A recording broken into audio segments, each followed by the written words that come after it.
Almost without an exception, we like to think that we make rational decisions. However, highly reputable organizations have studied human behavior and its impact on decision making.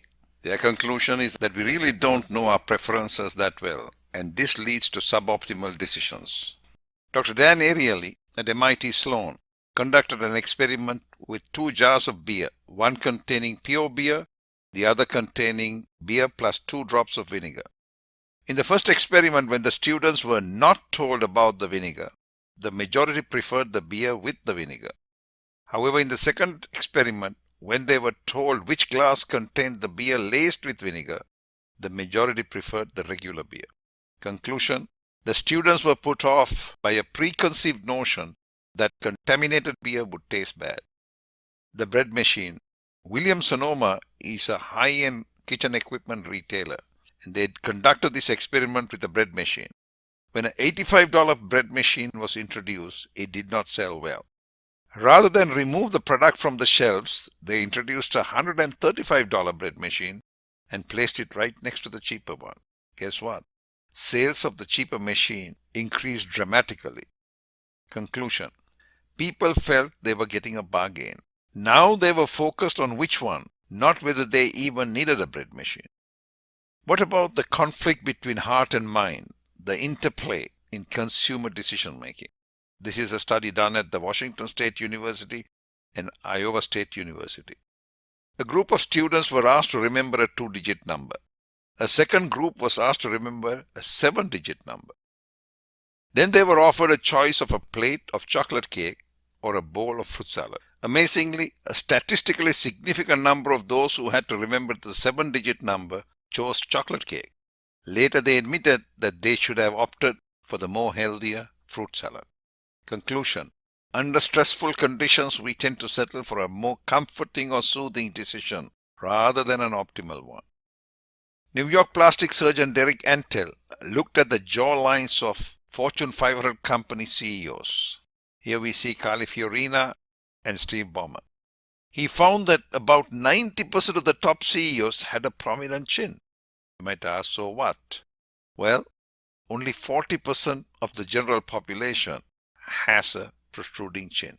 Conclusion: when it comes to decision making, perception still reigns. Somehow we have a notion that those with prominent chins would make good CEOs. Sounds funny. Business Week magazine published this article. Students were wired up and put through an MRI machine. They were asked to taste samples of wine with the price tag displayed.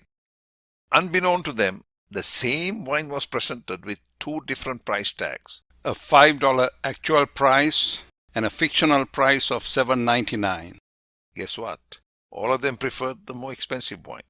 Dr. Sheena Iyengar conducted a jam test at a supermarket. In this test of buying habits, varieties of jam were placed on a table. On some days 6 varieties were placed, and on other days 24 varieties were placed. Crowds were excited irrespective of how many were presented. However, the sales figures told a different story. When 6 were presented, 30% of customers purchased jam. However, when 24 were presented, only 3% purchased. Conclusion: people, confused by too many choices, opted not to make a decision. Behavioral scientists present the following conclusions. Our decisions are influenced by preconceived notions. If there are no options, people tend to procrastinate and avoid making a decision. If there are too many options, people are confused, hence reluctant to make a decision. With a few options, people are more likely to make a decision, but they are focused on which is the better option, even if a decision is not warranted. Perceptions and herd mentality drive our decisions. Under stress, we tend to settle for a more comforting or soothing decision than an optimal one. Question: how many of you agree that your decisions could be affected by these types of human tendencies? Behavioral scientists tell us where, how, and why we go wrong, but they don't really tell us how we can minimize the impact of such failings. This is our role. We help people make better, defensible decisions.